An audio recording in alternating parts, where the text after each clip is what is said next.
ยานบาปนะกูอยากที่บาปกูบอกดีเอากูก็บอกดีตลกกูมาเกากูขี่เพราะเมามึงก็ทราบบาปกูผู้สวนนะเว้ยมึงเข้าใจบ่ฮะกูสะท้อนใจเลยครับเปียวกูอยากได้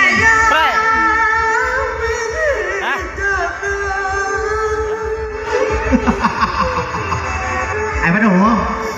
จัดการเลยปล่อยพวกมันไม่ได้ยอมมือถือจงล้อก่อนนะนี่มันเดาไอ้ก้อยปิวสิขอนำไผ่ครับเปียวขอนำไอ้ก็เอาครับปิวได้ดีนะให้ตกลงปล่อยทางสายาสุขุมตัวเว้ยไอ้ปล่อยดีกระโบเด้อเว้ยปล่อยน้องมาด่าปล่อยไปผู้เดียวก็ได้พอได้ให้ใจเขาปิวเลยสมเหลือใจเด้อย่ากลมกันที่ตัวเองตายเด้ปล่อยเมื่อสายาลาแกไอ้ยา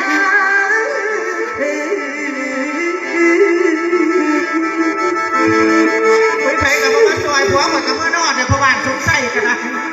พี่นายแม่หวงลูกนอแท้ป่านอยู่จังเลยก็ต้องไปต้องห้องเราครับเปียวไปน้ำมาที่ความสูงความสบายเข้าใจบ่วันน้าหัวเจ้ายาได้จำจดดีหนู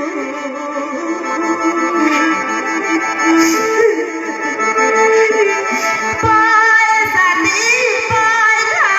ปิวสิแลลิ้วไว้มือบางกิเลสไปใส่ครับเปียวได้เมื่อไปน้ำมากุมันกับหัวดงลาสองกุมันกับหัวดงสิคอยขอเม็ดหาอยู่ไอ้คอย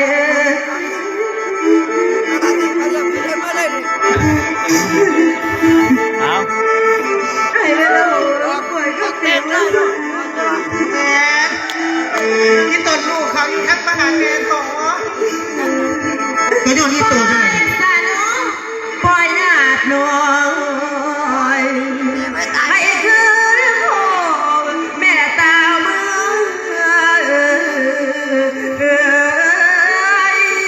พี่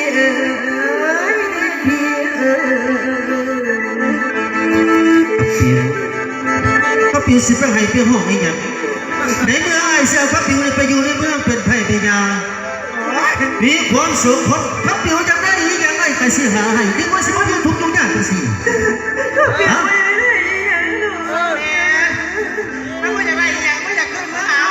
สงการให้สงการดีเข้าครับครับเปียวดีๆไอ้มันคนใจหายเขาจะบอกครับเปียวไอ้บ้านเราหงเป็นยังกูดีตัวใจแต่บนเนอะคือกูมาไอ้ไปเนอะจะค่อยหน่อยพอมาหยุดเอาไม่ได้ขึ้นหัดเนี่ยต้องเอาสาเป็นศาสตร์ชัวร์เลยตัดใจสาครับเปียวเอามาเมื่อหลังมึงด้วยจะแทงจะมาหยาดเอาเงินน้ำปุกปูหยุดเลยตัดใจสาดอกดาไปไปเปียไปเปียลูกบ้าเปียจะไปใส่เปียลูกบ้านน้องเปียเปียกลับบ้านกับลูกกับเปียโอ้ยหลานคนบ้านปะบึงจะไปใส่เปียอันนี้เจ้าแม่ของกันหน่อยไปใส่อันนี้เอาเสื้อไม่ได้สองตัวเลยเปียมาไปดิเปียลูกแม่ยังไม่มีสิทธิ์ที่อำนาจเลยไปเบรนั่นมันเมียของกูรู้เสือกระดูกตายว่าอย่างเหรออันนี้ลาซอยป่าเนี่ยซอยกับไรมันยังหน่อยไรหลังซอยจะอะไรหรอกครับแม่แกมาลูกกันแม่ไปสิแกมึงฮะกูสิมันต้องติดตัวแม่ อย่าให้มึงตายเป็นหมูแห้งหมูกายอยู่ดิให้พี่สาว พี่ก็นะพ่ออยากมอง เคยดูเลย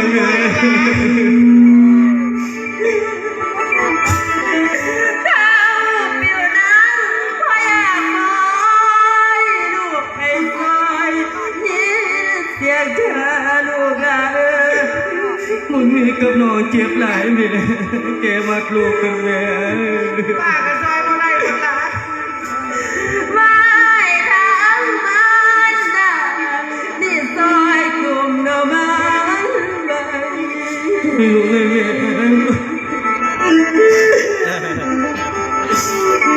เขามาเตะใครบอกมันคือว่าใจเม็ดบุญก่อนละครับ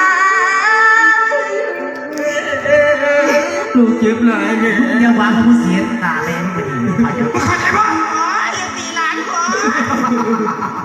โอ้ยหลานลูกแม่ ดี เดือดใจลูกแม่เถื่อคนสัวพานุนเพียสวยเจ้าบ่ได้อภัยให้เมียเนี่ยเด้อ แม่จะไปใส่แม่แกมาปลูกกันแม่ ลาเมียดีแต่เธอละเมอปวงน้ำตาไม่ลูกลา ไป บ้านน้องจะเห็นใจนี่ปล่อยสองมันโน ปล่อย ไม่ต้องติดขาไม่ได้ติดหัวมันฮะ ปล่อยหลังก็ซาเอาแต่ผู้คนไปกันนะ รถ ปล่อยเขาเพื่อนขันเมื่อบานยาจัดการเป็นผู้จองอะไรยัง เสียใจเว้ย ปล่อยหลานกับแม่ไปซาอันเด้อ พี่นายปล่อยให้สองน้ออายน้องไม่ไหวปล่อยอย่ามาขอเด้อพี่เอ้ย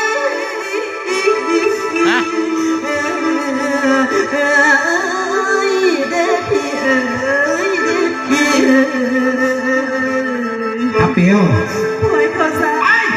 ปล่อยเขาซะ จะไม่หัวแกมาดูแม่ หาไม่ได้เดี๋ยวฮะฮะพวกเสือลูกไก่ไปอย่างนั้นดีแล้วมึงก็ดีแล้วกูสิบัดเป็นทิศตกไม่สองไอ้น้องพวกนี้ น้องลาใส่อายได้ ให้ น้ มึ อง ง ลา ตายอยู่กลางดงกลางป่าให้เสือสร้างหางที่ได้กินมึงอยู่นี่เข้าใจปะสำหรับกูที่เสียวแม่มึงไปอยู่นี่มึงไปเป็นเมียของกูอยากได้อย่างกูเสียหาให้สำหรับเพื่อนให้มึงตายอยู่กลางดงกลางป่ามึงสิตายที่พายไว้ว้าที่นี่ก็หยิบเสียแล้วแต่มึงไปพวกกัน ปล่อยหลานทั้งสองไม่สานยัง นี่มึงจะไปหาแม่ก่อนนะ แม่ จะไปหาแม่แห้งมันบอก แม่ ไปหาแม่ก่อนเหรอ มึงเลยพูดสิบ้านให้มึงอ๋อจริงแล้ววัดคิด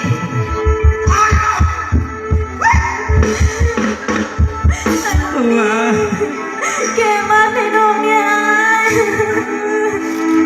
ไอ้เกมาจับบ่ได้ดอกน้องลา